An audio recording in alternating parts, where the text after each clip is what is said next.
Welcome back to Felicity Was Here. I'm Heather. I'm Melissa. And I'm Dr. Joe. And today we're discussing Felicity Season 1, Episode 21, The Force. Hello, fellow high priestesses of the coven. It's our witchy episode. Oh, God. Very exciting.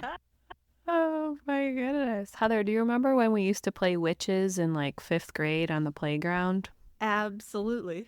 Oh, We were totally little Megans.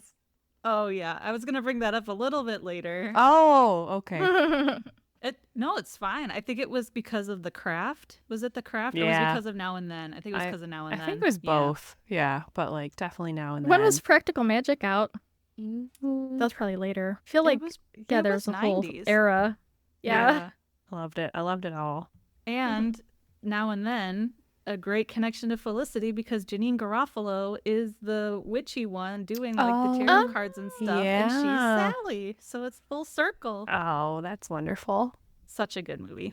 But I do love this episode, and it's also one of our listeners' favorite episodes. So The Force made it into our final four when we did our March Madness on Instagram. So if you're new to the pod, make sure you're following us on Instagram. We do little polls, and we had a March Madness competition where everyone got to vote on their favorite season 1 episode. And The Force, made it to final four. So we're excited to dig in with all of y'all on this episode. But first, wanted to do a quick Porterhead shout out to another Instagram follower of ours, Tanisha. She left us this very sweet comment this week. She says, "Love listening to the podcast. I messaged you guys a bit ago to let you guys know you guys are so appreciated for this podcast. I never knew how much I needed this." So thank you, Tanisha. And we never knew how much we needed that comment. It was so lovely. That's nice. Wow. Thank you so much. So let's go ahead and dive in right away. We've got a lot to cover. This is an action-packed, drama-filled episode. So very quickly, last week, Felicity and Noel became friends who kiss, even though Noel got into a summer internship in Berlin, and Elena asked Professor McGrath out to dinner, which he eventually accepted. Meanwhile, Ben got beat up by his bookie for not paying his gambling debts. But of course, this week, Ben, Julie, Felicity, and Noel decide to take a road trip together over the summer, but Meghan practices some spells that upend each of their lives. So we open with Felicity sleeping in her room, but Meghan is, of course, chanting. She's lighting matches. There's candles lit everywhere. She's ringing bells. And this, of course, wakes Felicity up. But she walks over to Felicity and plucks out one of her hairs, which she calls her secret ingredient for this spell. Felicity's annoyed, but Meghan doesn't really care. She says, "Oh, I love the smell of burning hair, don't you?" And Felicity explains that she has 4 finals this week. She needs to sleep. She's got to study. And Meghan says that that's why she's doing her spells, because of finals week. However, she has decided to put a clumsy spell on Felicity. And as Felicity goes to the bathroom to get away from Meghan and all of the insanity, she trips and falls. And just wanted to throw it out there that it's finals week. Finals weeks are always crazy on this show. Everyone's stressed out, and then other stuff goes down that just heightens everyone's stress and anxiety. So we're in for quite the ride. Excellent. Yes. I'm ready for the juice. All the juicy stuff. Juicy drama. Whoa. And so, as we already touched on a little bit, but to me, the 90s were all about witchcraft. And that's one of the reasons why I love this episode. The Craft came out in 1996, and I was definitely getting those vibes with Meghan in this. She's like an all black this episode, like heavy black lipstick, black nail polish, all of that. And I think, Dr. Joe, you mentioned that Charmed premiered in 1998, so we had a lot of witchy things going on in the 90s. Yeah. And Practical Magic was also 98. So Okay. that was the vibe. Yeah, that has a big cult following, that movie. I love the house in that movie. That's my inspiration for all my home decor is the house from Practical Magic. So pretty. Aw. It really is. And in this episode, we do get tarot cards that set the scene throughout the episode. And I love the creativity here, just like finally with the countdown documentary with the different film style. I love that JJ and Matt are not afraid to mix it up on the TV show. Are either of you into tarot? Not me. Yeah, I have a deck. By into, I mean I have one deck, and I've done one reading on myself. I don't know what I'm doing. I was like, do you work that into your therapy sessions? No, I was thinking about having a side hustle, though. I'm going to go from psychologist to psychic. Get it? I love it. Yeah, I've had some like casual readings just with friends who have cards, they'll pull 3 cards, but I haven't paid for anything like that before. So I don't know much about it, but it's definitely, I find it interesting. And since moving to California, I feel like I have to be into more of that like new agey, spiritual, but Yeah. not religious type of stuff. Exactly. So the next scene we get is set up with the tarot card, The World, and it says Voyage next to it. But I thought I would look into these cards a little bit more and their meanings, because we only get the one word, and I just wanted to see what other meanings might be behind some of these cards. So with The World, when it is presented upright, it could mean completion, integration, accomplishment, or travel, which is where Voyage comes in. But the World card in the tarot deck symbolizes balance and evolution in movement. The fulfillment and unity that she represents is not one that is static, but ever-changing, dynamic, and eternal. So I think we do have a voyage coming up, obviously, in this episode, but I think also the balance part I thought was interesting, because right now in the beginning of the episode, everything still feels very balanced, right? Everyone's friends. We've got 2 couples maybe that are still together. So I did think that there was some interesting nuance there but behind the other meaning. And I think the movement part's funny because she was clumsy and falling all over the place and breaking things. So I thought that was a little clever thing too, if you go more literal. So then we go into Felicity recording a tape to Sally, and I just wanted to say that I love her outfit in this scene. She's got like this cropped white top on and these printed flowy pants. It just seemed so different from what she has been wearing. Totally different. I noticed it too. I'm like, this does not seem like her. Was it pants? I thought it was a skirt. Maybe I thought it was like flowy, hippie pants, like, but it could have been a skirt. It was very interesting and out of character, but I liked it. But yeah, we're used to her in the oversized sweaters, baggy pants, and now she had something like a little bare midriff, and it was a cutoff and maybe something a little more showing off her figure. But she tells Sally that she's into math and science because most of the time she's a pretty rational person. And I cackled out loud when she said that. Yeah, it's like really. Rational is not how I would describe Felicity. Yeah, wasn't it like one episode ago you were coming up with this crazy topic for your research paper for McGrath that was not rational at all? I mean, she tried. We were trying to make some balance out of that too. Like it's, a blending of the head and the heart, but not, I wouldn't just say a flat out rational for her. No. Yeah, I wouldn't say she's pretty rational. I'd say she's pretty irrational, actually. But she says she's never believed in magic, but the last few days, ... She says it all started with Ben. He ended up calling his mom and telling her about his problems, but didn't tell her about the gambling necessarily, just that he's struggling with his tuition. So his mom is going to send him some money, but since she doesn't know about the gambling, the money's going to be paying off Barry, and he's not going to be using it on his plane ticket home. So he still does need a little bit more money for the summer. So they're at Dean and DeLuca, and the new assistant manager, Danny Booger, tells Felicity and Ben that they have to do inventory on Friday night, just the 2 of them. And Felicity says, oh, okay, whatever. And as she's leaving, she knocks over some mugs. So now she's clumsy again. She says she doesn't believe in magic, but she does believe in fate. And she sees a sign on a board looking for someone to do a drive away to San Francisco. And I think back in middle school when this came out, I didn't know what a drive away was. I've never heard of such a thing, but I'm not familiar with that term. No. Yeah, but for anyone who doesn't know, apparently you can pay someone to drive your car from one place to the next. And so that's what someone needs. They need their car taken from New York to San Francisco. And if y'all don't know where Palo Alto is, it is just outside of San Francisco. So Ben calls the person looking for the drive away. He calls them from Epstein, and everything sounds perfect. It's going to work out great. Nicole and Lynn come up to him as he's chatting on the phone. And then Ben tells them that he's going to make $500 for this drive away. So Lynn and Nicole are excited for him, but Lynn has to go to the library, so he leaves, but Nicole hangs around. She tells Ben she's going to miss him over the summer. Ben kind of brushes it off, though, says, yeah, I'll miss you guys, too. Not seeing you all the time's going to be weird. And then Ben asks if her and Lynn are doing anything over the summer. She says no. She says she's had feelings for someone else lately, even though we haven't really seen her in a while, in quite a few episodes, I feel like. But now she's got feelings for quote-unquote someone. And Ben says, oh, well, that's too bad because Lynn's a good friend of his. But Nicole asks Ben how he feels about her. Ben just kind of laughs it off and says, I like you, but you have a boyfriend and I have a girlfriend.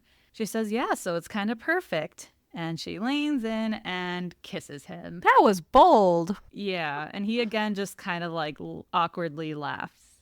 Oh my God, I can't stand Nicole. No boundaries. Ugh, I hate her and her 20s flapper haircut that she has. Oh, terrible. Hideous. Every time she's on screen, I cringe. It's the Pulp Fiction, but blonde. Yes. So yeah, I wish Ben had said something different to her, not just like, oh yeah, I like you, but you have a boyfriend and I have a girlfriend. Like, I wish he would have said like, no, we're just friends, or I only see you as friends. Because to me, it was like, oh, well, the only barrier here is that we are both with other people. So I wish he had said something different and didn't just kind of laugh it off. But she, was very, very bold. I think he was uncomfortable. It was that uncomfortable laughter. Because women do that all the time. Like, I have a boyfriend, instead of being like, no, I'm not interested. Get the fuck away from me. Like, you got to read the situation. He was probably trying to be nice because it's like one of his best friend's girlfriends. So he's probably not going to be like rude and be like, get away from me. But yeah, she's too much. Yeah, that was awkward. But Felicity says, she tells Sally she actually had no idea that this stuff was going on, though. Just that when the car was all figured out, he did something sweet at the time. He invited Julie to drive to Palo Alto with him. So Julie was really happy about that. And then Julie invites Felicity because she said it would be more fun. And Felicity says, which I think is really sweet. Okay, so I found this very interesting because this is coming from the same girl, Julie, who's like, I don't want to be a fifth wheel. When all those other times in the very, very beginning when she's like, yeah, come study with us. Come hang out with me in bed. And she's like, I don't want to be a fifth wheel.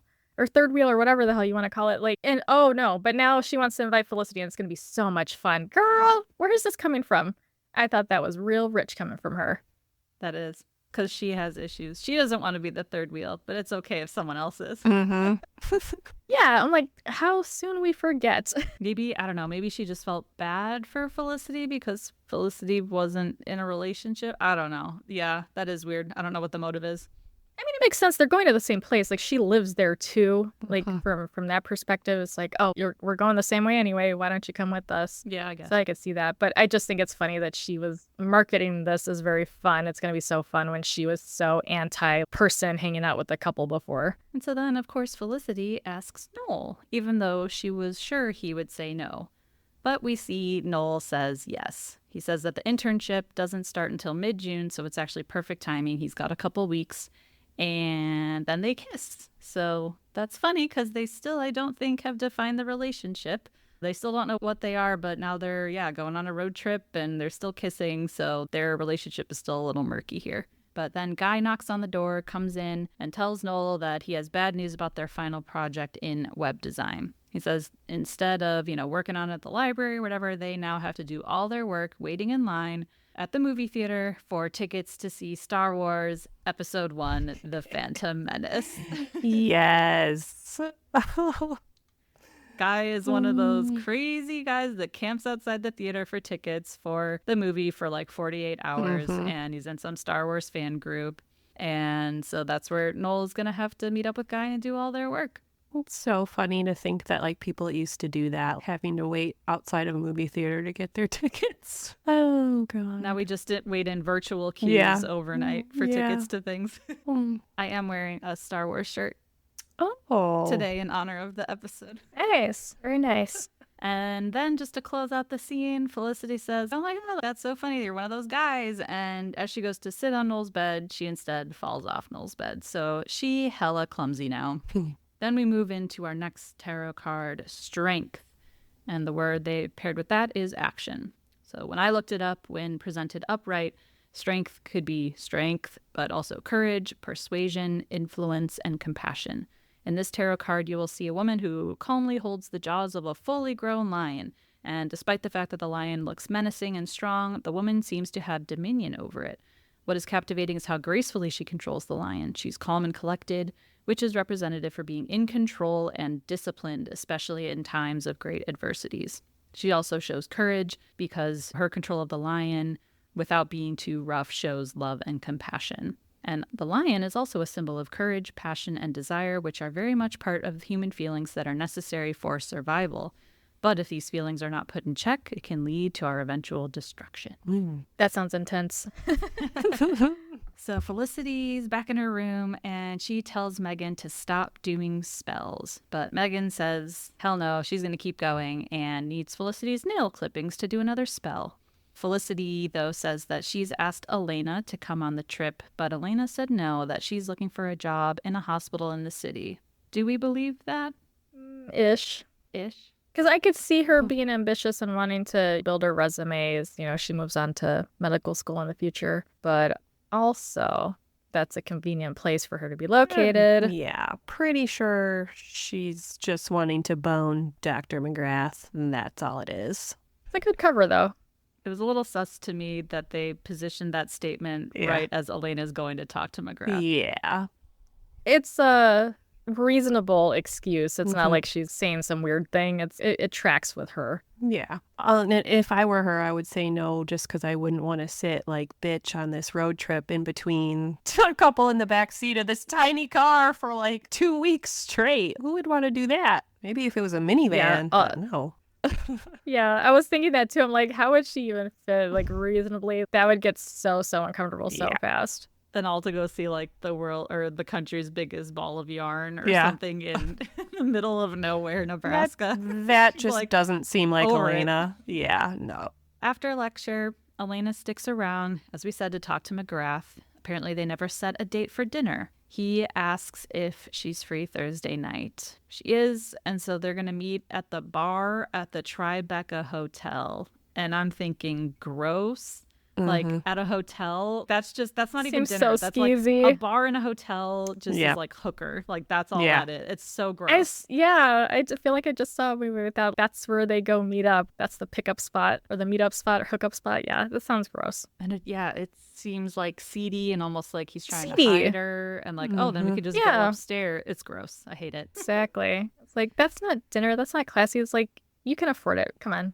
Yeah. You're a whole adult, so why don't you use your adult paycheck and take her out to a real dinner? Seriously. You're like, what, 55? Yeah, come on. But Elena says yes. So then at Epstein, we've got the two couples who are looking over the map and planning their road trip route. They're all friendly and excited, picking out all the places they want to stop. But Felicity says that they had no idea how complicated things would get. Again, Felicity knocks over another glass, but Ben stoops down to clean it up. And as he's cleaning up, he kind of peers over and sees fucking Nicole at the bar giving him come F me eyes. And she's just like staring him down. And again, he looks very uncomfortable. He's not like excited about it. He looks uncomfortable. The faces she was making when she was smiling at him were so intense and so big. I was like, oh my God, scale it back. Like, you can show interest in somebody without being so obvious and creepy. Like, if that was a guy looking at a girl that way, that would be so gross. I'd be like, ew, like, stop looking at me. I'd feel like I'd need to cover up. It's too much. And she's doing it right in front of her boyfriend because he's probably in front of everyone. Right? Exactly. Jeez. Fucking Nicole. Yeah. Bold. She's the worst. So then the next tarot card, the Tower, which they've paired with adversity. Looking it up, I also found that it could mean sudden change, upheaval, chaos, revelation, and awakening. So we see that there's a tower which a lightning bolt has struck, which sets it ablaze. And so everyone's jumping out of the windows. In an act of desperation, they're trying to escape the turmoil and destruction within. And the tower is a symbol for the ambition that is constructed on faulty premises. The destruction of the tower must happen in order to clear out the old ways and welcome something new. Its revelations can come in a flash of truth or inspiration, which I thought was very poignant for this episode because there's a lot of old stuff being cleared out for the new. So Felicity walks back into her room where Meghan is looking for one of her hairs on her pillow. And Felicity yells at her to stop, of course. Meghan says, "You're afraid of my power, aren't you?" But Felicity says sarcastically, like, "Oh yeah, I'm terrified, right?" But Meghan's like, no, you're clumsy, aren't you? It's happening, it's working. And Felicity says she's not clumsy, but as she puts on her jacket, she rips a big old hole in it. Meghan gasps. She's like, oh my God, like it is working. Now she's almost afraid of her own power. And Felicity says that that doesn't count as clumsy. But I think it was really nice. Meghan actually offers, she says, do you want me to teach you how to harness the force? She was so excited to share that with her. She Yeah. seems so enthusiastic about it. Like, I can teach you this thing. This will be amazing. She's like, oh my God, it works. Do you want me to teach you? Felicity turns her down, unfortunately. But Meghan says, oh, that's fine. I'm too busy anyway. She's working on another spell, forgetfulness. And this is where things get even weirder. And Felicity forgets an answer in McGrath's lecture. Elena offers to chime in and answer, but McGrath, like, publicly scolds her in front of the whole class and says, you know what I would love if you give someone else a chance to answer a question, which I was so uncomfortable. Like, That was rough. because he's about to go meet her at a hotel and then he just reams her out in front of the class. I hated that. I would have puked on the spot if I was her. I would have died. I would have blushed so hard and puked and died. It would have been a disaster. And even Felicity kind of gave Elena a look like, what the heck just had, like, what was that about? Because she's the favorite. She's Elena. So then in the library, Lynn and Ben are studying, and Lynn is talking about all the hot chicks that are in New York City. But Ben asks him if he likes being with Nicole. He says, of course, that's my heart, my wisdom. But Nicole walks in then and sits down. She's working on some paper about Nietzsche and asks Ben if he knows anything about Nietzsche. He's like, what, God is dead or something? And yeah, but he's, just trying to be nice in front of Lynn. And so then Lynn gets up to get some candy. Because he asks, like, do you have any candy? She's like, I have gum. He's like, gum is not candy. We've had this discussion. I'm just wondering how many times they've had the discussion and how long that discussion is. So funny. I mean, he's kind of right. I don't feel like gum is candy. It was It's just not. funny the way he said it, though. Like, he Yeah. was so committed to it. We've talked about this.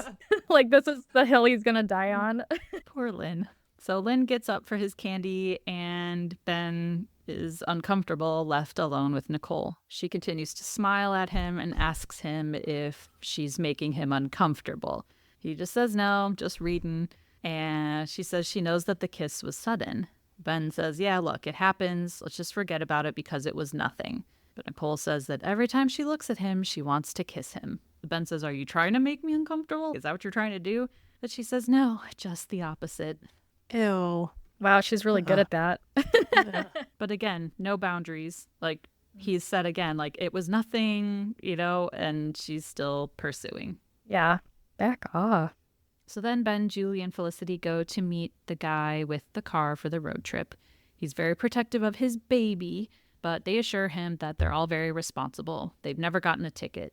But Julie jokes that she almost got a ticket once, but she cried her way out of it. And she laughs a little bit. And Felicity and Ben and the owner awkwardly look at her, but then move on. No big deal. The owner says that they have 3 weeks to take their time with his baby so they don't have to go speeding across the country. So he gives them the keys and they check out the stereo inside. And Julie does apologize about the ticket comment, but Ben seems annoyed. He said, yeah, what was that all about? She just said she must have been nervous or something, but he still looked annoyed. And then Felicity says they should get a book about all the places to stop at. And Julie says she wants to go to Graceland. But Ben kind of snaps at her. He says, no, we're not going to Graceland. Everybody goes to Graceland. And Julie says, fine, God, like it was just a suggestion. And the owner comes back, asks for their driver's license numbers.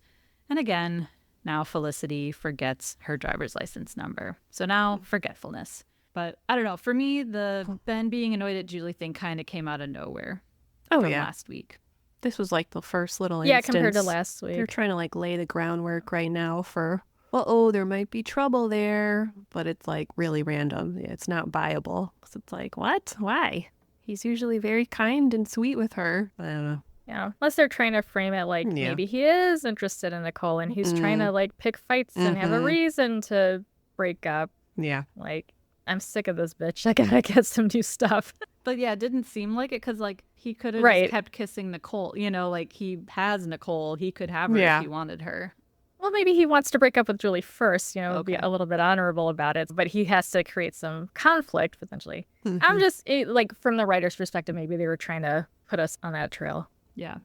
Or he doesn't want to admit to her the Nicole thing because it'll just hurt her. So he's, just trying to get her to break up with him or just distance himself maybe. that makes sense. Yeah. And now we go to the movie theater where Guy is camping out, and there's a ton of Star Wars fans that are reenacting like Leia and R2-D2 and the "Help Me Obi-Wan Kenobi, you're my only hope" with a garbage can. It's really funny. There's lightsabers everywhere. Everyone's in costume. And I just think, like, at the time, there was no other reference, but I just love that now we know that JJ goes on to direct Star Wars. Like, I think that is so cool. And I wonder if you had told 1999 JJ Abrams that he would direct the future Star Wars, like, would he have believed that? It's just, it's so crazy, his journey. And I love that Kerry Russell would also be in Star Wars as well. I think it was in the, what was it, the last one, episode 9?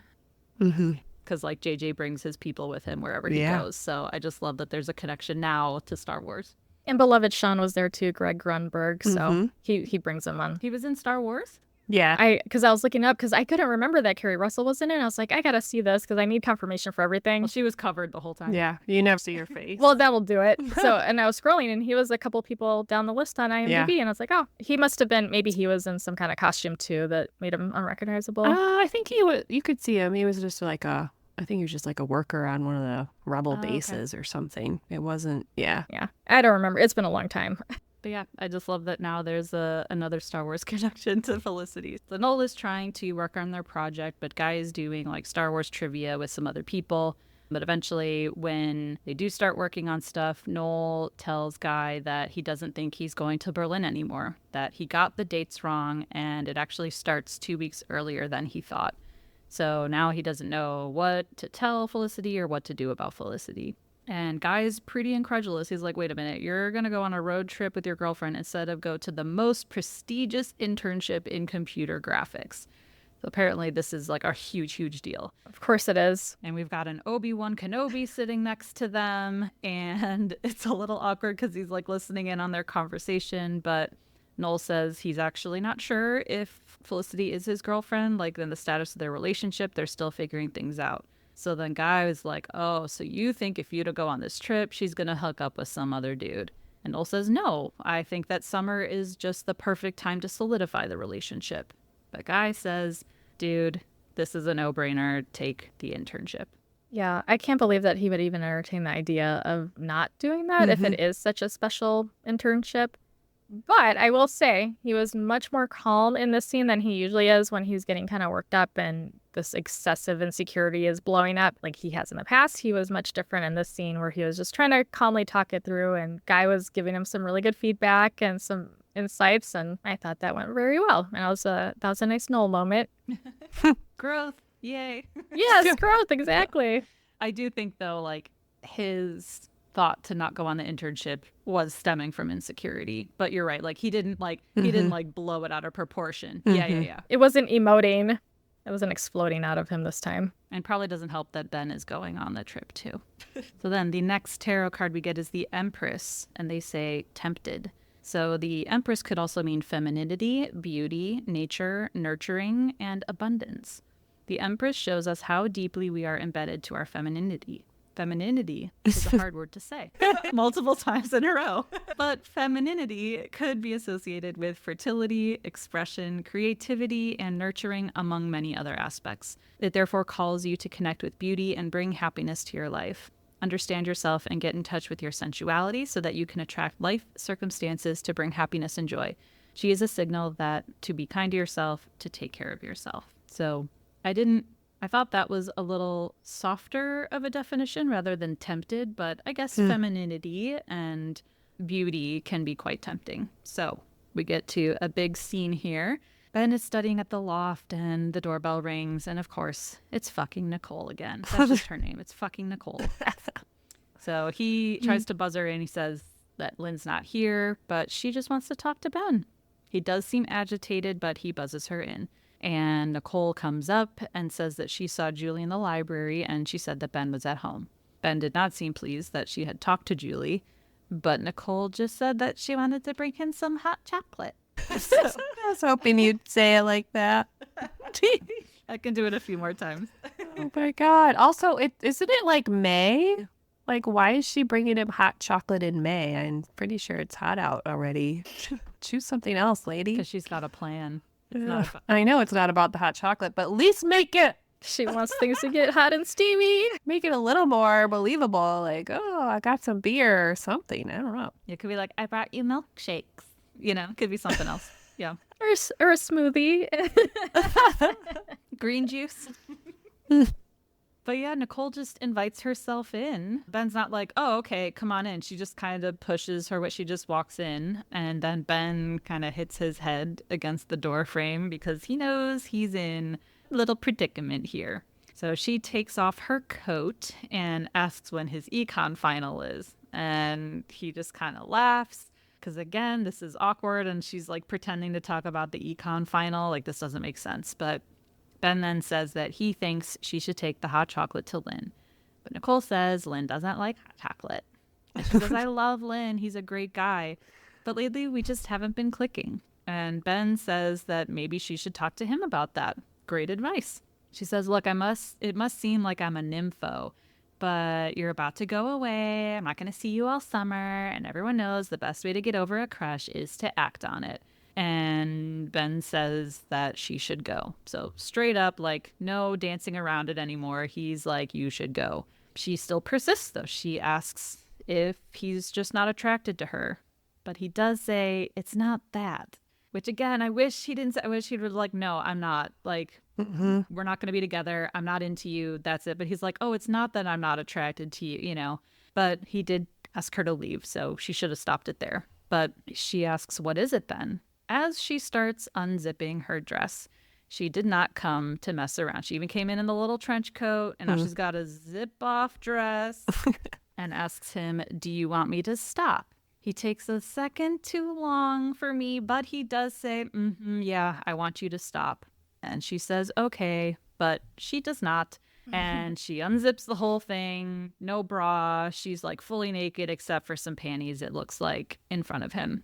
And again, he kind of like awkwardly laughs, but he's also like not really looking at her. Like he's looking down and kind of like, oh God, what do I do? She starts to get closer to him. And thank God, Sean, his intrusive self, walks in and she quickly grabs stuff, covers herself. And no one kind of says or does anything. It's super awkward. Sean just nods and says, hello. And leaves. And Real smooth. I'll just say it's the only time that Sean's interruption was probably welcome for Ben. So, wow, big boundary issues here. Mm-hmm. And I want to add the reverse of the Empress card addresses this a little bit. Not necessarily the first line, but it says, you may have lost strength over placing too much effort into the affairs of others. Perhaps you're smothering someone with too much affection. And it goes on to say some more other stuff. But I think that's really interesting that that was the reverse of the card for this segment. Mm-hmm. Very clever. They really did such a good job. They should have flipped that card upside down. Yeah. Yep. Yeah. Hella boundary issues. And we've talked a lot about that on this show, and everything she did was wrong here. It was just bad. Yeah. It was lots of bad. And I'm wondering if that pause from him, like the taking a beat too long, was because he couldn't believe that somebody would fully just completely undress in front of him. Maybe he didn't really think that she was going to go all the way like that. So he didn't maybe feel like, no, like, don't do that. Like, maybe he didn't feel the urgency because that's such a wild thing to do. Mm-hmm. Yeah, he was probably in shock. I mean, I think very uncomfortable. Yeah. And I think part of it, maybe he didn't want to hurt her feelings and be like, get out of here, fugly. Like, no, you're not attractive. Get the hell out. I think it's just very uncomfortable and awkward. And I don't think he does very well with confrontation and communication, right? So I'm not surprised that he bumbled his way through this. I mean, he did the best he could. And obviously it could have been better, but I think he just doesn't have a lot of experience with conflict and trying to talk about things. He seems to fight more often when things are a problem, and he wasn't going to slap her or anything. So he laughs uncomfortably and it's just like, nah, poor Ben. Right. The next scene setup, we have tarot card the Moon, which they say danger. But it could also mean illusion, fear, anxiety, subconscious, and intuition. The moon represents your fears and illusions and often comes out when you are projecting fear into your present and your future based on your past experiences, which I think a lot of us and these characters tend to do. The moon can indicate a time of uncertainty and illusion when nothing is what it seems. Be careful of making fast decisions when the moon appears because you may later realize you only had half the information you needed. You need to listen to and trust your intuition so you can see beyond what is in front of you. Feel into situations rather than thinking what they mean. Let go of your conscious mental blocks or negative self-talk and allow your intuition to guide you. Your dreams, intuitions, and inner guidance lead you forward toward higher levels of understanding if you listen and use your judgment to help interpret the messages of the subconscious. So they mentioned that there's danger, but I think it could also just be like the unknown and having to feel your way through with your intuition here. Yeah, my card kind of talks about, it says like risk, caution, and confusion. So those kinds of elements, danger's a bigger word for all those things, I guess, if we put all that together. We go to Felicity's room and Meghan's working her magic yet again. This time she has a picture.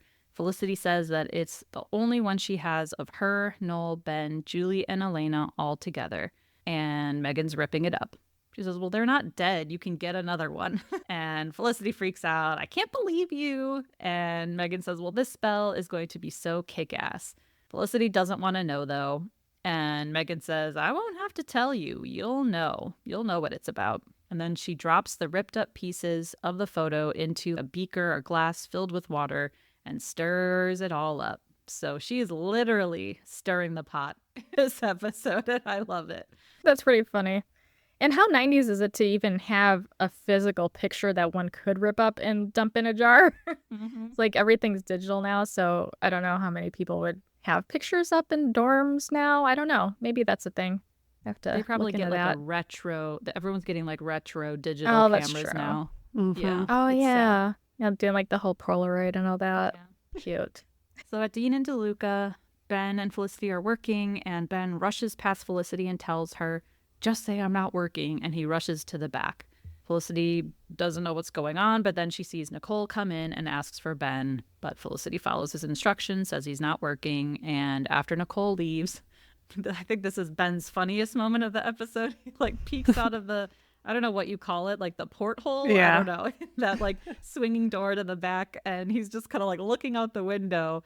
Felicity asks, what was that? He says, nothing. And I just thought that expression was hilarious. Nothing. And so he pops back out and says that Nicole's been sending him signals that she likes him. Felicity asks, what kind of signals? And he said, well, she kissed me. That was one signal.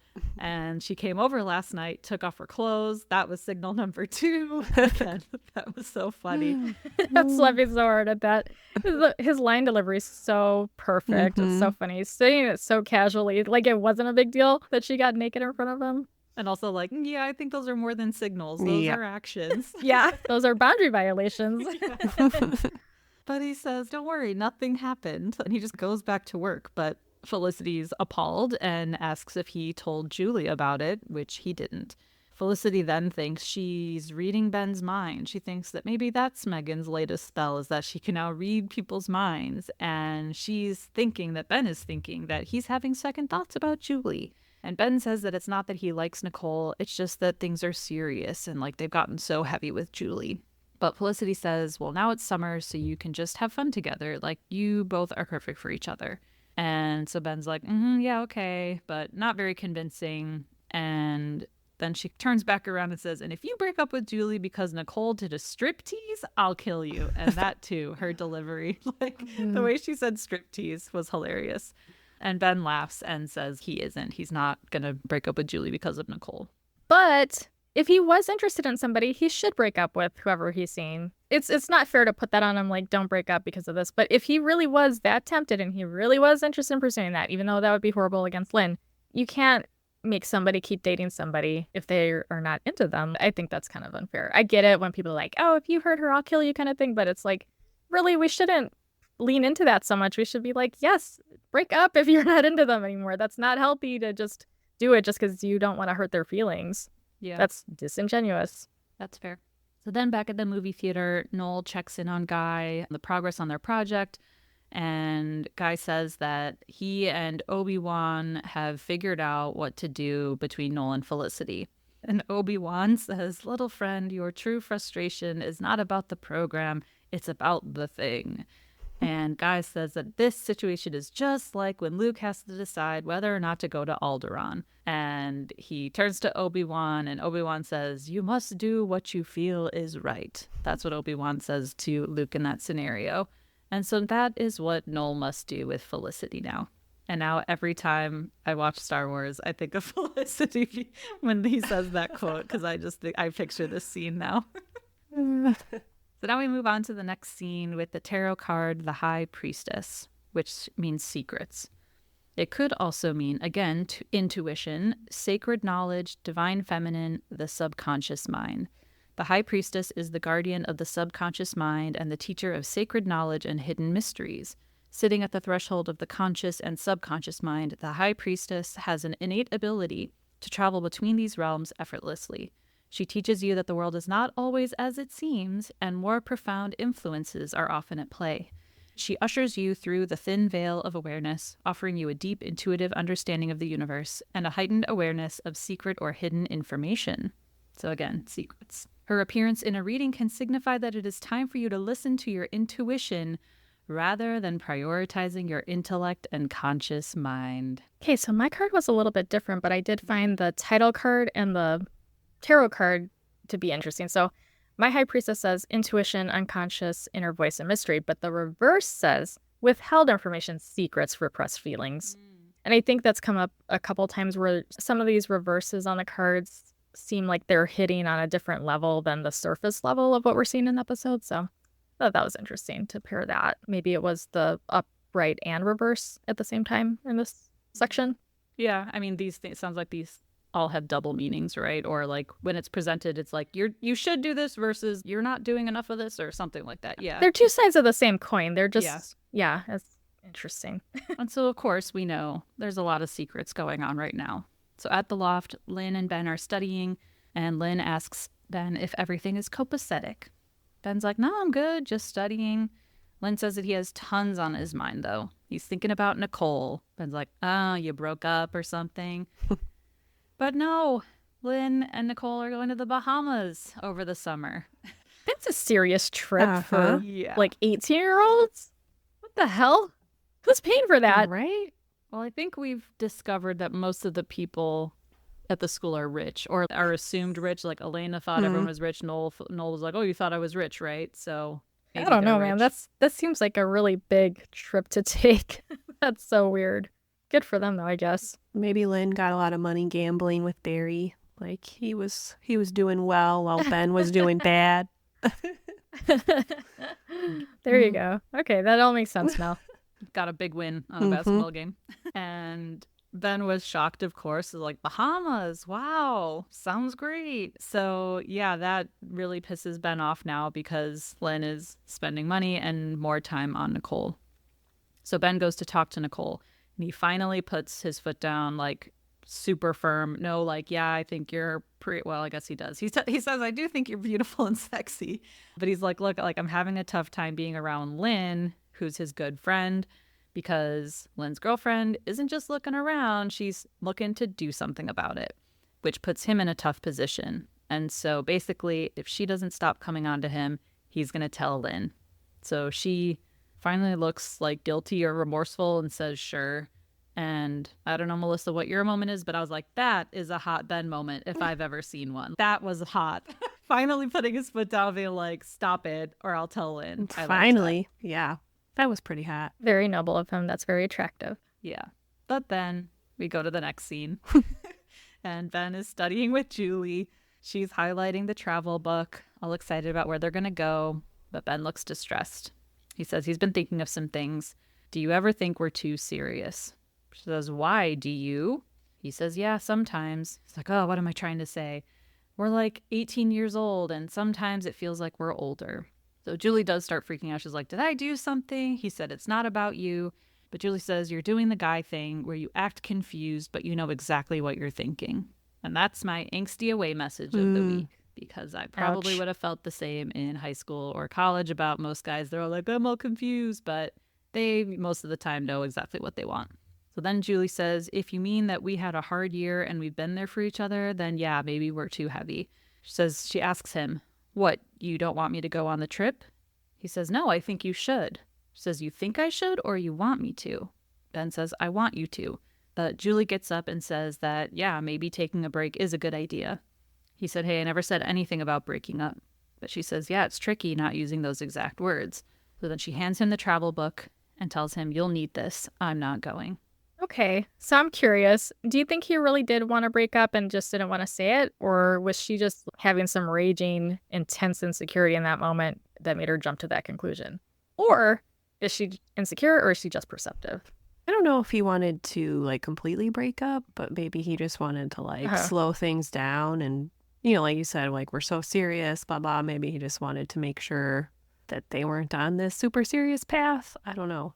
What do you think, Heather? I think like maybe he wanted to have a conversation and she just kind of like jumped a few steps ahead to the end. Yeah. Like she probably was just trying to like read into what he was saying and like, let's get to the point because you're not sure what you're thinking or saying. She's probably had other experiences and therefore, yeah, it was just like, oh yeah, you're confused. Well, fine, I'm not going anymore. Because I also like, yeah, things have been heavy, but it did just seem like a 180 where last week, like she went out looking for him all night and was there for her and like, or she was there for him. And it seemed like he supported that. And what, like now this summer, does he just want to like go fuck around in California? I don't know. I think it felt like a very quick breakup out of nowhere. He's like thinking things and now they're broken up because, yeah, she's upset that he mentioned that stuff. So I think he probably did want to have a conversation at least, but we won't really ever know because she just kind of jumped a couple of steps ahead.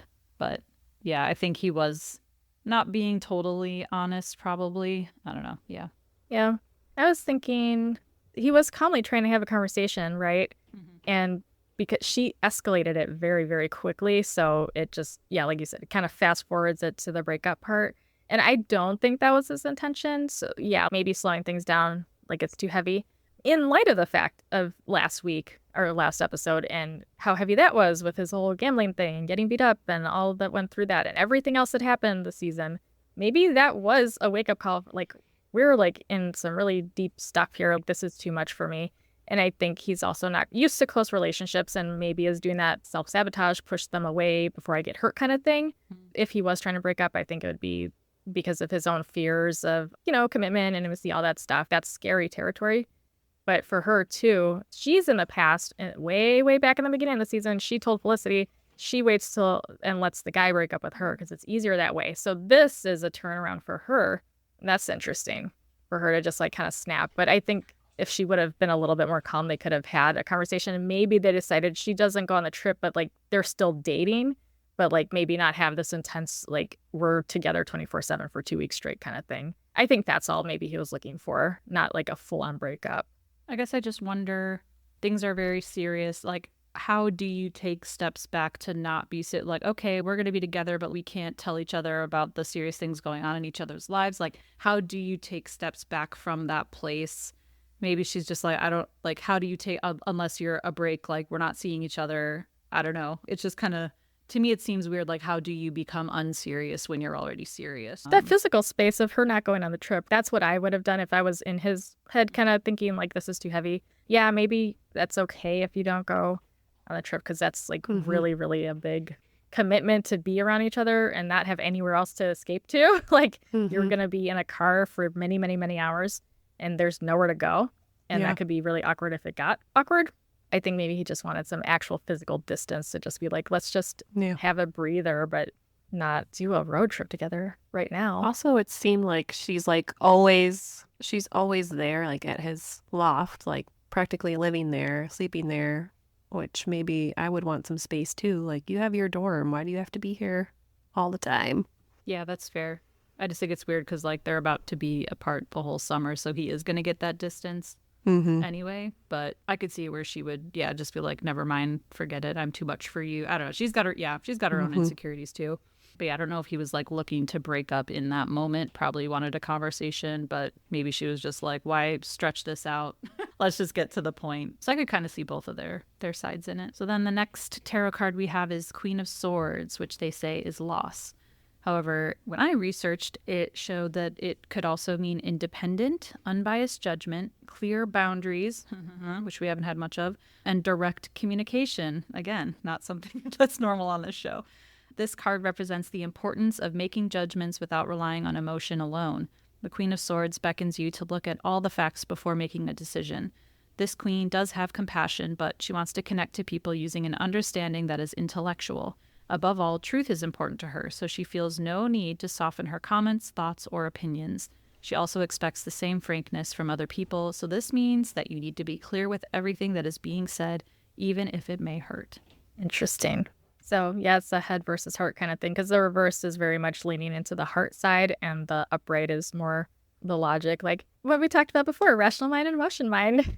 So it's nice when they can overlap and we can come to wise mind, but it seems like one's going to be a little bit more lopsided than the other in terms of the card, the way the card's presenting this. Yeah, and I was just wondering where they got the loss part of it from. Maybe it's like once you make a decision, there can be loss. I don't know. Well, you're going to lose one thing if you choose Yeah. the other kind of thing. I think it was from one of my favorite shows, Dark. He said, every choice you make for one thing is a choice against another, something like that. So I think you're going to have a loss component because you're choosing one thing over another.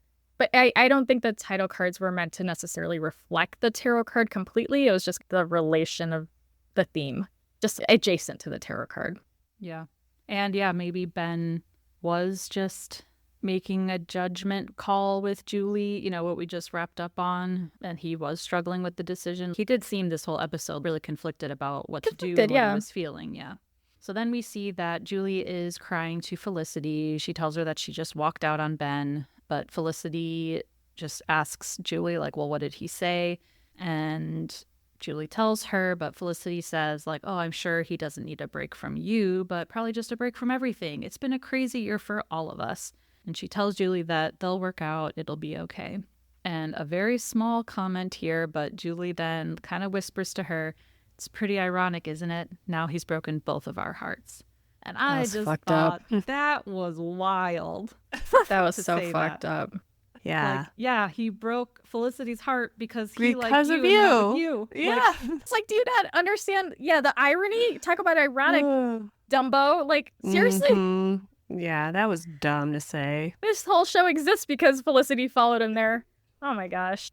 And then, he picked Julie. But I think it's like he broke both our hearts. It's like, bitch, you broke up with him. Like, you went through the roof with your insecurity and your emotional response and walked out on him. But he broke both of your hearts. That's kind of weird. That's a stretch, Julie. it's like she's trying to connect with Felicity, but that was not the right way to do it. Yeah. It could have been like, oh, we both had our hearts broken recently, like by Noel and Bet, you know, like, oh, we're both single again. How did that, you know, but like that was not the thing to connect them. No. That was, it was definitely like kind of nasty tone too. It was not like we're bonding over this. It was just like, it was awkward. I didn't like it. And then we see Elena going to McGrath's office with a very stern hi.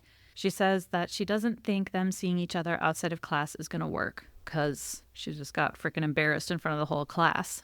But McGrath gets up and says that he was overcompensating. He guesses he didn't want anyone to notice that he enjoys her company, and that's why he barked at her in class. He tells her that he had one other relationship with a student a long time ago, and it was under different circumstances. So he says that he's just rusty and intimidated. And Elena says that she's the one who's intimidated. But McGrath says maybe that's their problem, that they scare each other. But Elena says maybe that's not a problem. And as it fades to black, they kiss. Yeah. Gross. Barf. Wow. Classy dude. He admitted this has happened before, and that wasn't a red flag to her? What in the world? He's like, here's my red flags. She just kept going. I'm waving them right in front of your face. Oh my goodness. Yeah. I mean, we laugh, but it was so uncomfortable. Mm-hmm.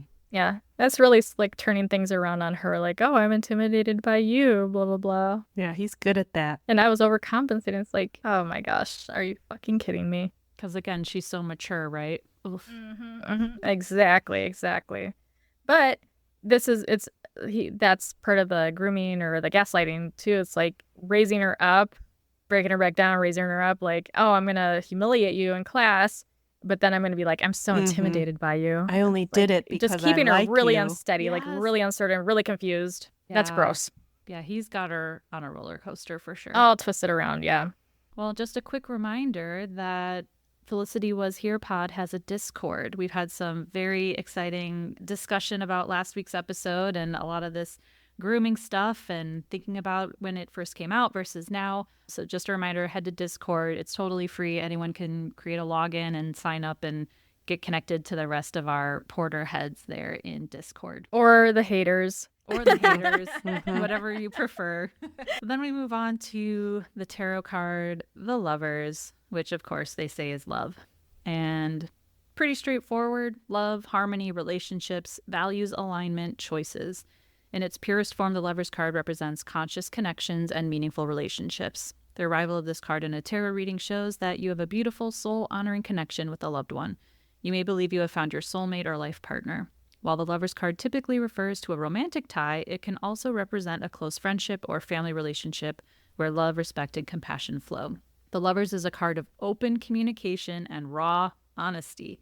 They are both willing to be in their most vulnerable states and have learned to open their hearts to one another and share their truest feelings. So, at the end of this, remind me to ask the question about the Lovers card, okay? So. Well, can I do the reverse now? Yeah, do the reverse. Okay. Reverse. Oh my gosh. Infidelity, separation, disharmony, loss of balance. You may be experiencing conflict or pressure with friends, family, coworkers, or yourself. Perhaps there's a break in communication, an imbalance in a relationship, or you may be avoiding responsibilities. Make amends and let go of the past. Yeah, I feel like both sides have good meaning in this episode and just the show in general. Yes. So then we go to Noel's room, where he asks Felicity if she's seen Star Wars. She has, but Noel explains the Alderaan scene and the quote from Obi-Wan, and she's confused though. Like, she's seen Star Wars, but she doesn't have it memorized. So he tells her that if he goes on the road trip, he can't do the internship anymore. And even though he thought about not going to the internship, if he went so far away, something might happen, but he did realize that he has to go. And Felicity tells him that she's like, you realize you're not going to lose me. And he says, yeah, it's just going to be hard. And the just friends thing is complicating things. She says, because of the kissing? He's like, yeah. She says, so you don't think we should kiss anymore? He says, no, as a question, kind of. He's not sure. He says, but maybe one last time, to purge our system. And she thinks that's a good idea. And so they kiss. I'm surprised Noel didn't change his mind on the spot after that kiss, because it was very sweet and cute. Oh, and yeah. I thought he would have been like, okay, never mind. I'm going to go on the road trip. But I'm glad he didn't. Yeah, no, I know. It is the right move. But then, yeah, she was just kind of like, okay, talk to you later. Leaves after that kiss. Take her easy. But I agree with you, Jill. Like, him being like, yeah, I do realize that I'm not going to lose you. Like, that was growth compared to everything else that had so happened much. this season. Yeah, that was a good arc for him with the insecurity stuff. But also sad because, like, now they are just friends. Like, they're not going to kiss anymore. And, I'm Team Noel, so I want it to be more. But I think that's a Back cleaner way to proceed if you're going to Yes. be out of the country and away for the summer. It's like, okay, we can hit the reset button when we get back to school, perhaps. But For sure. yeah, over the summer, it's just like, let it be. So then back in Felicity's room, Meghan gives Felicity her picture back. She says, sorry, tried to tape it back together, but she lost a few pieces. She's like, but don't worry, the spell didn't work. Felicity asked what it was, and it was a love spell. Meghan said it was gonna be killer, but she forgot the key ingredient, clove. So Meghan's sad because things didn't work out and says that her spells were stupid.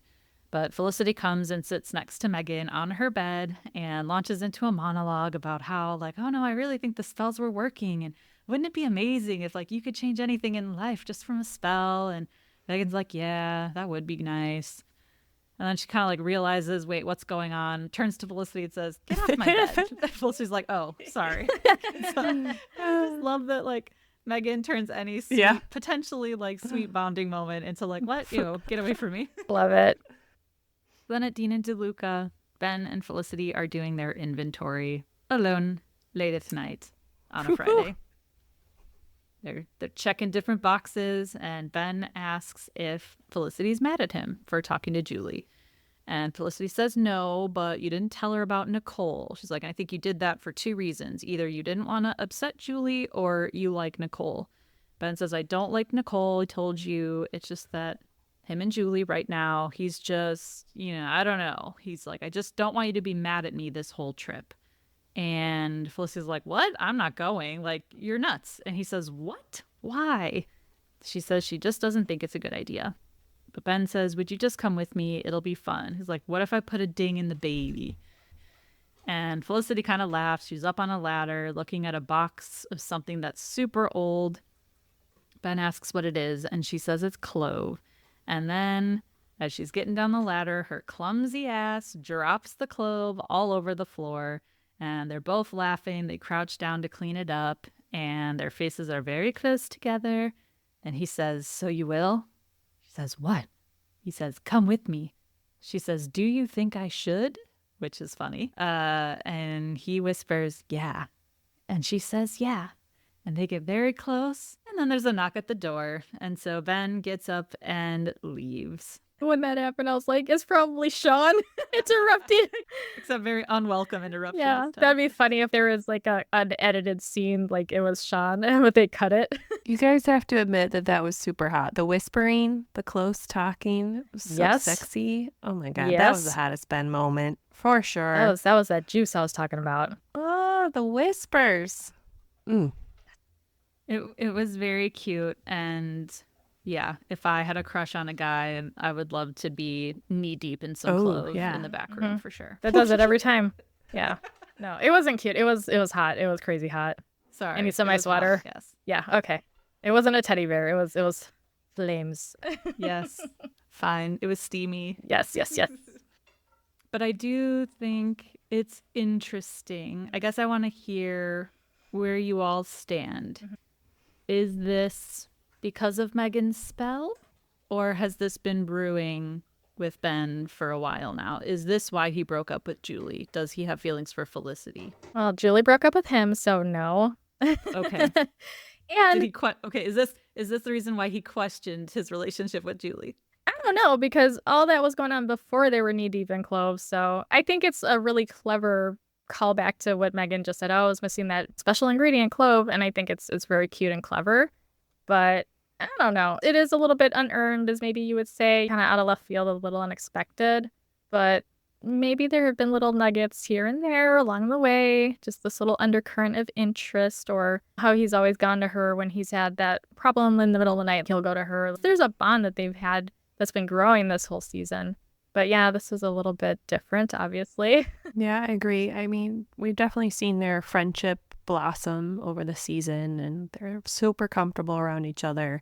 But I just don't really like this cop out of, oh, there's a magical spell, so now all of a sudden he's thinking about her in that way, when we really haven't seen him think of her in that way really at all. I guess there's been like tiny little nuggets, like the documentary where they bring up Eli and they're like, oh, there's a new person in town, and he hesitates for a moment. Like little things like that, but it's really not enough to bring us to this point, and I'll have more to say in the next episode about it, but I don't love that it's happening in this way. I just Blame it on the clove. No, I just thought of something else, though. Another, like, old callback. Teen Witch. Remember, there was the popularity spell, and all this stuff happened, right? But then at the end, she throws away the amulet, and they're still together. Oh, So I'm like, maybe it was just about, like, building some confidence or something. Maybe there's some genuine stuff underneath, and it seems like it's magic at first, but, like, it's really true. And deep. I don't know. That made me think of that, because I love that movie. Let's do a podcast about Teen Witch. Or maybe now that both of them are single And ready to mingle. he's just like letting himself explore that, maybe. I don't know. Mm-hmm. I mean, he clearly wants her to come on this trip, so maybe he's thinking twice now. I don't know. So then, last question, the lovers. Do you think the card was talking about Felicity and Noel or Felicity and Ben? Maybe both. Does it have to be one or the other? Could be both, you're right. Mm-hmm. I just thought it was interesting that was the setup for these last couple of scenes where she's with Noel and then also Ben. So I was like, which one are they talking about? All of these cards are the same side of the two coins type of thing. And I think it can apply to a lot of the relationships, not just one particular couple. Yeah. What do you think? Lovers is about showing their truest feelings. So I really do think it's about Felicity and Ben in this case, because it's kind of like uncovering the hidden true feelings beneath. So we already know that Felicity and Noel love each other and all that. We just don't know yet about Ben and Felicity. So I think it's implying it's those two. So then Felicity tells Sally that the whole walk home, all she could think about was how Ben and her would be driving across the country together alone for 2 weeks. And wondering how Noel and Julie will react. She says she looked at the photo, but Meghan taped it back wrong. She used to be standing next to Noel, but now, I don't know. You don't believe in magic, do you? And we fade out on the photo, taped back together, and Felicity is now standing next to Ben. Dun, dun, dun. I loved it. I love that. I love that last shot. That was great. And it's just like Very clever stuff. a perfect setup as like the penultimate episode, perfect setup for the finale. Like, how are Noel and Julie going to react? Now Felicity's next to Bet. Like, what's going to happen? It was such a clever ending. Very good stuff. When you guys first watched this way back then, were you surprised when it got to this episode and saw that they were like leading towards this for the finale, or were you expecting it? I think it definitely set up, like, it was an almost kiss. So I think you could tell something just at the end here was brewing. I think had that last scene not been in, I don't know that I would have thought that Felicity and Ben would maybe get together or there would be anything happening. But because of that last scene, there was tension and a maybe kiss that I was like, wait. And her and Noel decided to literally just be friends without the kissing now. So, yeah, but I don't think I ever would have back then predicted that like Ben would actually like her because he was so adamant throughout the season that he wasn't into her. Yeah. I'm kind of a hopeless romantic, so I was like, I'm ready for this. I'm always ready. Well, I was excited about it too. I just remember, like, I don't think that before this episode thought that anything was going to happen that season. Like, it didn't. Yeah, it was a surprise. I was just ready to get swept away with it all. I'm a hopeless romantic, but about her and Noel. So Yeah. All right. Well, we are definitely ready for the finale next week. I'm so excited. This week, our hay counter was 9. Seems to be kind of an average number. There was probably so much they had to jam pack into this episode. There wasn't enough time for all the hays and the long pauses in hays. So I think that wraps it up for the Force. We talked about a lot of stuff. But if anyone wants to stick around a little bit further after this discussion, Dr. Joe's going to do a little tarot reading for me, which should be fun. Dr. Joe's going to try to do one. Try and do a tarot reading for me, Heather. So if you're not interested in that, you can go ahead and sign off now, and we will see you next week. But anyone else who wants to get a little mystical for the Force here, just, keep on standing by. We'll talk to everyone else next week. Bye. Bye.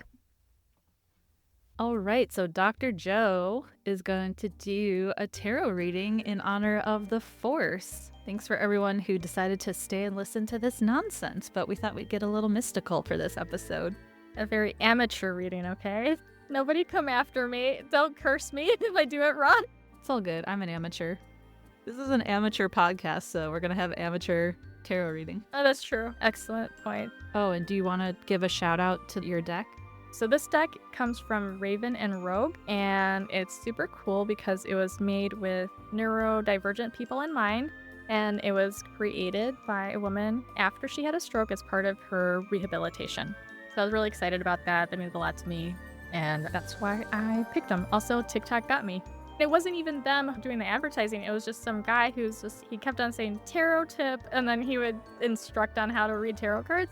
And he was featuring the deck, and I was like, what's that about? And then I'm a sucker. I'll buy anything, so I bought it. Hashtag saw it on TikTok. That's right. That's right.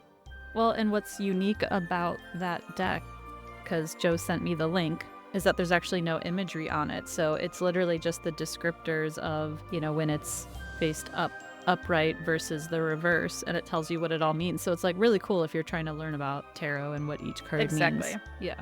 Right, there's the neurodivergent part, so you don't have to memorize every single thing about every single card.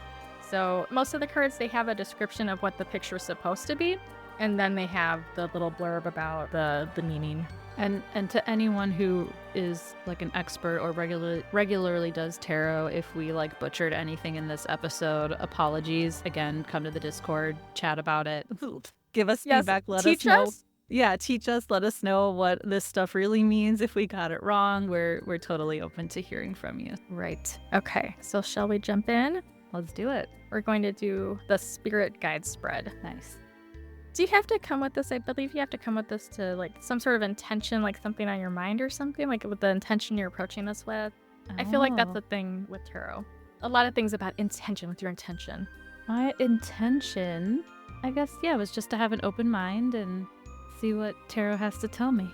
Just very open, just like what's going on. What's it all Okay. about? Yeah. What does the universe want you to know? Exactly. Yeah, you tell me, Okay. universe. You tell me. Okay. All right, let's go from there then. Okay, so let's pick the first card, and we're doing this in a really, organized way that's not at all janky, because we're doing it virtually. Totally on the up and up. We're improvising. What do you want your first card to be? Oh, how many cards am I picking? So it's gonna be 8 altogether. Okay. I'll pick the top card or on the left, I guess. That's the top. The first card on the left. Mm-hmm. Okay. Oh my gosh, I can't even pick it up. Okay. And then the last card on the right. All right, looking good. And then pick one in the middle, like the direct middle if you can find it, like the most middle that looks middle-ish. Okay, the intuition's gonna work. Because I've ordered gemstones online and they're just like, we're gonna intuitively pick it for you, so don't worry about it. Yeah. You didn't pick it in person. Like, this is the right card for you. I just know it. I feel like I've seen those TikTok videos, those lives on TikTok as well. The people are like scooping crystals and stuff. Yeah. That's right. Okay. I know that you will pick the right card for me. Yeah. And for your fourth card? Second from the left. All right. And then fifth from the left. Like 2, fifth of what's 3. God, This has to be super interesting to listen to. yeah. I'm gonna put some spooky music in the background. Audio only tarot. Yeah, we're gonna have to find some mystical music. Yeah, mystical, right? We could just play Taylor Swift, like Evermore album. I feel like sounds very witchy. Yeah, that's not gonna get us copyright blocks. I know. Yeah, no, we won't get banned from Spotify or Apple at all. Or YouTube. Just completely shut down. All right, how many cards left? 3 more. Okay. Now the last card on the right again. Making this easy to find. And then- the second from last on the right. And that's it? Or one more? Yes. No, we good. No. I think we're good. The hope is that we're good. I think we're good. Okay. So I'm going to flip this card over. So the first card is the current situation, question, issue, or problem. So the card is 7 of Pentacles. And the keywords here are perseverance, diligence, investment, hard work. That totally sounds like you already. Like, sincerely. The 7 of Pentacles presents as a person leaning against a hoe, gazing across their lush field. Their hard work has paid off, and now they can enjoy the fruits of their labor. So that's what the image would be if the card had an image. You understand the value of hard work and investing toward long-term goals. You're not interested in quick wins. The 7 of Pentacles is telling you to look at the bigger picture. You may be frustrated that some things are taking too long to come to fruition. Your efforts will not go unrewarded, but you must remain patient. Oh my god. I'm already having chills. Pretty spot on. That is nuts. Yeah, I know, right? And so you're saying that's the challenge, or that's like the problem we're discussing now for the rest of the cards? Well, that's your current situation. It says this is the current thing. Okay, and number 2, this card is your overall motivation or quest for guidance. 10 of Pentacles. Family, wealth, contribution, financial security, legacy. The 10 of Pentacles shows an old person seated in an archway leading into a grand estate. Their 2 dogs are beside them, followed by a couple with a young child. You're blessed with wealth and abundance, feeling financially secure, and trust that because of your success and accomplishments, you will always have what you want and need. The foundation of your future has been paved for sustainability. Feed that compulsion to be charitable or help others. What do you think about that? Then you look like shocked. You're like, what? Well, shit. What happened? Yeah, that's accurate. Is that why you had that shocked look on your face? 'Cause Yeah. I'm reading your whole soul right now. You are. This is not. Oh my god, I'm so sweaty. I'm not gonna edit that out. Everybody needs to See, know how and you're sweaty an I get. amateur, whatever. This is expert level. No, it's the universe knows what's up. Yeah. But it's based on our intuition because I have heard 2 things. Like, you don't want to like invite too much stuff because, it could go sideways. I don't need any possessions or anything in this house. I don't need any poltergeists. So we're just, this is from our hearts. It's not from so much of the outside coming in. Just gonna be safe here. Okay. Number 3, this card outlines the areas in your life where you may be feeling uneasy or perhaps disillusioned. Uh-oh. About to get real. Okay, Queen of Swords. Perceptive, clear-minded, complexity, independent. The Queen of Swords shows a figure sitting atop a throne decorated with cherubs and butterflies. With a stern face, they hold a double-edged sword in their right hand. The Queen of Swords is telling you to make judgments without emotion. Take inventory of all the facts before making a decision and come to an intellectual conclusion. You want to be compassionate, but you have to think with your head rather than with your heart right now. Be independent. Don't lean too heavily on anyone. Obviously, this came up earlier in the show today, and we were having a discussion about it, and that is wild. That's wild. Well, it's interesting because I think we were talking offline, off camera, off recording about that one. Yes, And we that- were. You had some strong feelings. As usual, our feelings were not aligned. Fighting about the storylines, of course. Not fighting. Discussing. Yeah, that's interesting. So, outlines areas in your life where you may be feeling uneasy or perhaps disillusioned. So, I guess this is part of the reason, like the reading. Do you feel like that in any part of your life? Is that ringing true for you right now? Are you having some disillusionment or some area in your life where you're like not quite sure with that? Yeah, I'd have to think about that. I mean, I think in general, I overanalyze everything. I don't just like make a gut decision or follow my heart or whatever, you know. I don't know that I've noticed it especially recently, but I think that is definitely a trait of mine. I overanalyze and don't just make a decision or go off like follow my heart or follow my gut or anything like that. So that's interesting. Scarily accurate, this whole thing. Yeah. I'm so freaked out. I'm delightedly freaked out. Episode 21, in which we freak Dr. Joe out. Okay, 4. This card showcases the events that are having a direct impact on your current situation. I'm wondering if you're supposed to be thinking of something like before I pick it up. I don't know. Well, Maybe. We'll see. But I mean, the number one card you picked was like work, and that rules a lot of my life. So yeah, it makes sense. That tracks, yeah. Mhm. Okay. The Emperor. Leadership, promotion, structure, law and order. Oh my gosh. I can't. Make it stop. Hey. Abort. The Emperor sits atop a ram-adorned throne on a barren mountain to represent the sterility of regulation. This card signifies powerful influence, leadership, self-discipline, and perseverance through the power of action. You are in control and your hard work has brought you great rewards. You find yourself taking on new responsibilities. Now is a great time to take on projects or hobbies requiring more mental fortitude. What do you make of that?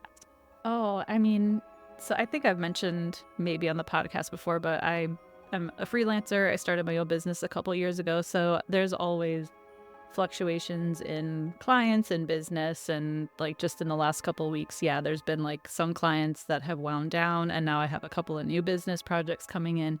So and there's always a struggle for me between like how much work is too much. I want to also save my own work-life balance and my own mental health, because that's one of the benefits of working for myself, is being able to choose how much I work. Of course. So I always feel like I'm trying to strike the right balance, and you feel like when that business is coming in, you want to just take it, because who turns down money? But I also want to protect myself and not take on too much. So Now's a great time. that's interesting. So to take on new stuff Or and hobbies. especially maybe like interesting things. You said what, that mental stimulation or something? What was that last part? Yes, let's see. Yeah. So now's a great time to take on projects or hobbies requiring more mental fortitude. So maybe it's So that could be a podcast expansion. oh man. All our ideas that we've kicked around. Season 1.5, like the in-between season. 1.5 exactly. Interesting. Okay, I'm scared what's next. Okay, 5. This card is the advice card regarding what you should do or perhaps what you should avoid doing. So is there something you're struggling? Yeah? Either one. Do it or don't do it. Some question you have in mind, like should I, shouldn't I? Maybe one of those work projects. Okay. Knight of Wands. Passion, energy, adventure, impulsiveness, action. Oh boy, this does not sound like you. The Knight of Wands sits atop their horse in full armor, ready for battle with a large wand in their right hand. Their horse is up on their hind legs, seeming prepared for what's ahead. And now is the time to go for it. Be committed to your purpose and vision and do whatever it takes to bring your goals to life, because you know that your potential is limitless. Okay, that sounds good. Your energy is high right now, but be sure that you're thinking before acting so you don't stumble over your own feet. So the adventure, I guess makes sense. The impulsiveness was the one that threw me. I'm like, I don't know. But that makes sense with the context when you read the rest of it. Yeah. At first when you were saying adventure, I was thinking travel, and like I came back from a big vacation. I'm like, oh, should I go on another one already? Yeah. So, but I think it's more just like take the bull by the balls, right? Go for it. By the balls, I thought it was horns. It's from Never Been Kissed. I can Oh, grab a Lord. bull's balls. No? Can't remember that. The amount of things I can't remember is literally frightening. I love that movie so much. Yeah. Okay, so this is kind of tapping into purpose and vision again and do whatever it takes. So I think this could also be career stuff, you know, like if you have this really strong vision for your career or the podcast, for example, or some other hobby. What are you trying to say? No. I don't know. I'm not trying to say nothing. The cards are speaking. I'm just the, what is it called? Like the The messenger? universe, quote unquote, the universe picked the cards. Okay, number 6. This card will indicate the best method for moving forward on your spiritual journey. This may also tell you how to get rid of any underlying worries. Oh boy, you need this. Does it come with the whole manual? Yeah, right? You need the whole deck for that. Yeah, exactly. That's just one card. I'm going to need a detailed plan here. Okay, the moon. Illusion, unconscious. Risk, intuition, caution. This was the confusion. scary one in the episode. Oh my goodness. Yeah, okay. That's weird that a couple of them came up. Okay. The moon shows a wolf and a dog standing on either side of a path. These creatures represent the dualities of our wild and civilized sides. 2 towers flank the path, which seems to present 2 possible outcomes. Each side has a consequence. The moon is telling you that things may not be as they seem. Trust your instincts to see past these illusions. You may also be experiencing mood swings, dormant insecurity, or instability. If you're waiting for an answer, then be prepared to wait. Stay waiting. So I like that imagery, the 2 paths. What do you think about that? You said it was scary. And this was advice. This goes with the best method for moving forward on your spiritual journey. This may also tell you how to get rid of any underlying worries. So it sounds like it says if you're waiting for an answer, you have to be prepared to wait. So like maybe don't rush into a decision. Like if you're waiting for an answer, just chill a little bit. Yeah, that's interesting. I also feel like it could just be like no matter what, there's 2 paths. Like maybe there's no wrong choice. Like there's just choices. That's a much nicer way to look at it than the scary way. That's how to get some better for my anxiety. There you go. Well, that's okay. Well, that's the answer. So it says this may also tell you how to get rid of any underlying worries. No matter what choice it is, like there's no right or wrong choice. It's just the choice. There's that 2 happened. paths. So you don't have to worry about it. I cured your anxiety. You're welcome. Thank you, okay. doctor. Dr. Joe strikes again. Okay, I'm just a vessel. Okay, 7. This card will tell you how to move on positively to make the best of your current situation. Okay. It has a little note here, but let me just skip that unless it applies. Okay.